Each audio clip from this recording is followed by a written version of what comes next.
నమస్కారం శంకరి గారు.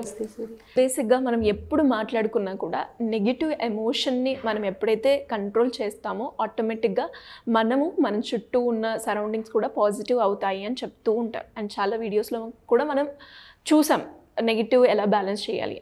అసలు ఈ నెగిటివ్ థాట్స్ జనరేట్ అవ్వకుండా మీరు చెప్తూ ఉంటారు ఏదైనా కూడా రూట్ నుంచి కనుక మనము దాన్ని కరెక్ట్ చేసుకున్నట్లయితే అక్కడే మనము నెక్స్ట్ పాజిటివ్ నుంచి మనం డెవలప్ అయ్యే ఛాన్సెస్ ఎక్కువగా ఉంటాయని. ఆ రూట్ కాజ్ ఏదైతే నెగిటివ్ మనని డెవలప్ చేస్తూ ఉంటుందో దాన్ని డెవలప్ అవ్వకుండా ఉండడానికి మనం ఎలా ఓవర్కమ్ చేసుకోవచ్చు అంటారు మేడం? అయితే ఒక చిన్న ఎగ్జాంపుల్ చెప్తాను. మనం ఎక్కడికన్నా వెళ్ళినప్పుడు ఫస్ట్ మనిషిలోని నెగిటివ్ థాటే బయటకు వస్తుంది. ఎందుకంటే మన పెద్దవాళ్ళందరూ కీడించి మేలించి ఉన్నాము. జరగకపోతే ఏం జరుగుతుందో ముందే ఆలోచించి పెట్టుకో, దానికో అసలు ఏదో జరుగుతుంది అనేటటువంటి ఆ అపనమ్మకం ఎందుకు ఆలోచించాలి అలాగా? అలాగే చూడండి, first impression is the best impression. మనం ఒక వ్యక్తిని కానీ ఒక వస్తువుని కానీ ఫస్ట్ మనం ఎలా చూసామో దాని మీద మనకు పడినటువంటి impression through out the life carry చేస్తుంది.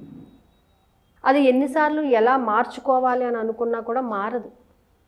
ఏదో టెంపరీగా మారుతుంది తప్ప పర్మనెంట్గా మారదు అది.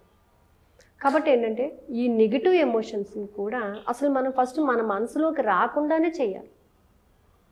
ఎక్కడికన్నా వెళ్తున్నాం, ఏం జరుగుతుందో ఏమో అనేటటువంటి థాట్ని తీసేసి నేను వెళ్ళిన చోటంతా పాజిటివే జరుగుతుంది, నేను ఎక్కడికైతే వెళ్తున్నానో అక్కడ అంతా పాజిటివ్గానే ఉంటుంది, అందరూ పాజిటివ్గానే రిసీవ్ చేసుకుంటారు. దీనికే మనం మెడిటేషన్లో చెప్తుంటాం, నేను ఎక్కడ ఉన్నానో అక్కడ ప్రశాంతంగా ఉన్నాను,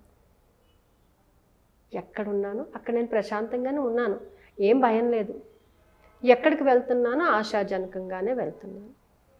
సో నన్ను చిన్నగా చూసే నా ఆలోచనలు నేను తక్షణమే వదిలిపెడుతున్నాను. అమ్మో నేను చేయగలనా లేదా ఇలాంటి ఆలోచనలు వదిలిపెట్టేసి సెల్ఫ్ కాన్ఫిడెన్స్ నేను చేసేస్తాను. నన్ను మెరుగైన ఆ నమ్మకాలను నేను మరింత పెంపొందిస్తున్నాను. నన్ను నేను నమ్మేటటువంటి మెరుగైనటువంటి ఆలోచన నేను ఇంకా పూర్తిగా విశ్వసిస్తున్నాను. అంటే ఏంటంటే నిన్ను నువ్వు షైన్ చేసుకోవడానికి కావాల్సినటువంటిని కూడా నీకు నువ్వే బూస్టప్ చేసుకుంటూ ఉండాలి. పక్కన వాళ్ళు ఎంతసేపు చెప్తుంటారు, కొంతసేపు చెప్తారు నువ్వు బాగున్నావు, నువ్వు ఇలా చేస్తావు అలా చేస్తావు కొంతసేపు చెప్తారు, కానీ ఎవరికి తెలుసు అది నీ గురించి నీకు తెలుసు. సో నువ్వు ఏ విధంగా డెవలప్ అవ్వాలి అనే దానికి ఎందుకు అని అంటే నువ్వు ఫీల్ అవుతున్న ఫీలింగ్స్ నీకు తెలుసు, నీ థాట్స్ మీద నీకు నమ్మకం, నీ థాట్స్ మీద నీకు కరెక్ట్ అయినటువంటి అవగాహన ఉంది, నీ బిలీఫ్ సిస్టమ్ మీద నీకుంది, నీ యొక్క యాక్షన్స్ మీద నీకు కాన్ఫిడెన్స్ కావాలి. అంటే feelings, thoughts, actions, believe system, FBTA technique మనం చెప్పాము. ఈ FBTA టెక్నిక్ని కానీ ఉపయోగించినట్లయితే నెగిటివ్ ఎమోషన్స్ని తీసేసుకోవచ్చు. వై, వెన్, వాట్ ఇలాంటి క్వశ్చన్స్ అన్నీ కూడా నెగిటివ్ ఎమోషన్ని బిల్డ్ చేస్తూ ఉంటాయి. ఓకే, ఆ ఎమోషన్ ఇంపాక్ట్ ఏ విధంగా ఉంటుందంటారు? ఇప్పుడు మనం ఒక దగ్గరికి వెళ్ళామండి, వెళ్ళేటప్పుడు నిజంగా జరుగుతుందా, ఇంతకుముందు మీకు నేను చెప్పాను ఒక ఫ్రెండ్ డబ్బులు ఇస్తాను అన్నదని ఒక ఆమె వెళ్ళింది. వెళ్ళే దారంతా ఆమెకి ఫోన్ చేసి ఏమన్నదంటే డబ్బులు తీసుకెళ్ళు వచ్చి అని చెప్పింది. ఆమె వెళ్ళే దారంతా నిజంగా ఇస్తుందా, మాట ఇచ్చింది కదా ఇస్తుంది ఏమో అక్కడికి వెళ్ళక ఏమైనా జరిగితే నా పరిస్థితి ఏంటి ఇలా ఆలోచించుకుంటూ వెళ్ళింది. సో ఇంకా ఈమె ఇంకొక 5 minutesలో రీచ్ అవుతుంది కనుక ఫ్రెండ్ ఫోన్ చేసి నువ్వు రావద్దు, అమౌంట్ రాలేదు ఇంకా అని చెప్పాను. అంటే ఈ నెగిటివ్ అనేది ఎంత తొందరగా వెళ్ళిపోతుందంటే నీకు వచ్చేదాన్ని ఆపేస్తుంది. అక్కడ ఎప్పుడైతే మీరు నెగిటివ్ని ఏం జరుగుతుందా అని భయపడుతూ మీరు నడవండి, ఎక్కడో చోట కాలు స్లిప్ అవ్వడం జరుగుతుంది ఏదో విధంగా. అదే లేకుండా కాన్ఫిడెంట్గా వెళ్ళండి, జరుగుతుంది, యాక్సెప్ట్ చేస్తున్నాను, నేను దీనిని ఖచ్చితంగా నేను సక్సెస్ పొందుతాను అని మీరు ఒక్కసారి సెల్ఫ్ కాన్ఫిడెన్స్ని డెవలప్ చేసుకుని వెళ్ళండి. అంటే పాజిటివ్ ఎమోషన్ని రిలీజ్ చేయాలి. మనిషిలో 2 ఎమోషన్స్ ఉంటాయి. నెగిటివ్ ఫీలింగ్స్ ఎక్కువైపోయినప్పుడు నెగిటివ్ ఎమోషన్స్ వస్తాయి, పాజిటివ్ ఫీలింగ్ని ఎక్కువ పెట్టుకున్నప్పుడు పాజిటివ్ ఎమోషన్ వస్తూ ఉంటుంది. మనం మాట్లాడే తీరుని బట్టి మన ఎమోషన్ బయటకు వస్తూ ఉంటుంది. మనం ఎలా అయితే ఫీల్ అవుతున్నామో ఈరోజు నువ్వు ఎలా ఫీల్ అవుతున్నావో అదే అక్కడ కనబడుతూ ఉంటుంది. నేను వెళ్తే ఏం జరుగుతుందంటే ఏం జరుగుతుందో అనేది నువ్వే కదా రిలీజ్ చేసిన థాట్, నువ్వే కదా అది. నువ్వే రిలీజ్ చేసావు కాబట్టి దాన్ని యాక్సెప్ట్ చేయాల్సింది కూడా నువ్వు. అక్కడ ఏం జరిగినా పూచీకర్తలు మనమే. యాక్సెప్టెన్స్ లెవెల్స్ ఎలా పెంచుకోవాలి మేడం? ఒక దానికి సరెండర్ అవని ఎలా అవ్వచ్చు అంటారు? ఎప్పుడైతే మనం ఫస్ట్ మనం అక్కడికి వెళ్ళినప్పుడు అక్కడ ఏముందో దాన్ని యాక్సెప్ట్ చేయండి. అది ఏదైనా కానీ దాన్ని యాక్సెప్ట్ చేయడం నేర్చుకోండి. ఇప్పుడు నా దగ్గర ఏది ఉందో నేను దానిని మనస్ఫూర్తిగా అంగీకరిస్తున్నాను. ఈరోజు నేను ఎలా ఉన్నానో ఆ సిచ్యువేషన్ని నేను మనస్ఫూర్తిగా అంగీకరిస్తాను. దీనికి మించి మెరుగైన భావాలను, మెరుగైనటువంటి స్థితిని నేను ఆహ్వానిస్తున్నాను. ఇప్పుడు మీరు ఒక మెట్టు ఎక్కి నుంచున్న తర్వాత ఇంకొక మెట్టు ఎక్కడానికి రెడీ అవుతారు. మీరు అది ఎక్కకుండానే ఇంకోటి ఎక్కుతానంటే యాక్సెప్ట్ కాదు కదా. సో యాక్సెప్టెన్స్ అంటే ఎప్పుడైతే మీరు కంఫర్ట్ జోన్ నుంచి బయటకు వస్తారో, కంఫర్ట్ జోన్ నుంచి అంటే ఇప్పుడు నేను ఇలాగే ఉంటాను, నా దగ్గరికి అన్నీ వస్తాయంటే రావు. దానికి మీ ఫ్రీక్వెన్సీ పెంచుకోవాలి, మీ పాజిటివిటీని పెంచుకోవాలి. ప్రతిదీ పెంచుకుంటూ పోతుంటేనే మీరు ఆ జోన్ నుంచి బయటకు రాగలుగుతారు. అంతేనా?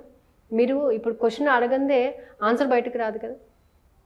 మీరే నేను ఈ క్వశ్చన్ అనుకున్నాను, ఆన్సర్ బయటకు వచ్చేస్తుంది అని అంటే రాదు కదా. మీరు ఆ క్వశ్చన్ని ఎమోషనల్గా మీరు బయటకు అడిగితేనే దానికి తగినటువంటి ఆన్సర్ బయటకు వస్తుంది.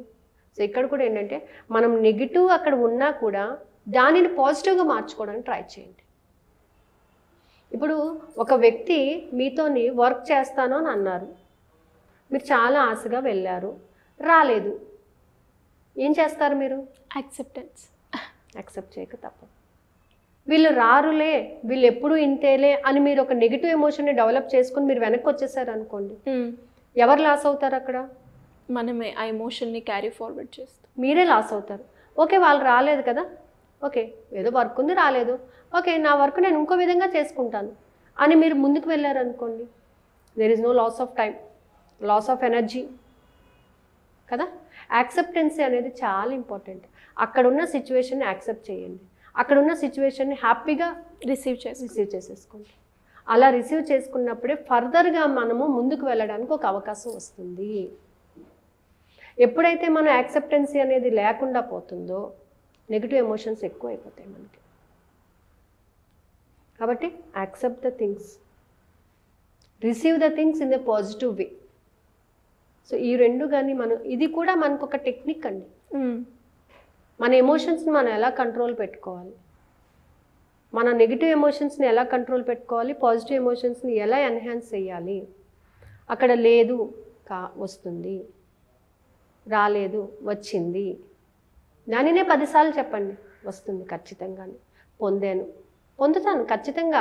ఇప్పుడు మీ ఇంట్లో ఎవరైనా మిమ్మల్ని 4 సార్లు నీకు రాదు రాదు రాదు అన్నారు అనుకోండి, మీరు ఏమంటారు? గట్టిగానే అరిచేస్తాను, ఎందుకు రాదు అని. ఎందుకు రాదు, నేను చేసి చూపిస్తాను అని గట్టిగా అరుస్తారు. అంటే మీలో ఉన్నటువంటి ఆ పాజిటివిటీ, ఆ ఎమోషన్ ఆ విధంగా బయటకు వస్తుంది. మీరు నెమ్మదిగా చెప్తారు, నేను చేస్తాను అని చెప్పారు, కాదు వాళ్ళు 4 సార్లు అన్నారు.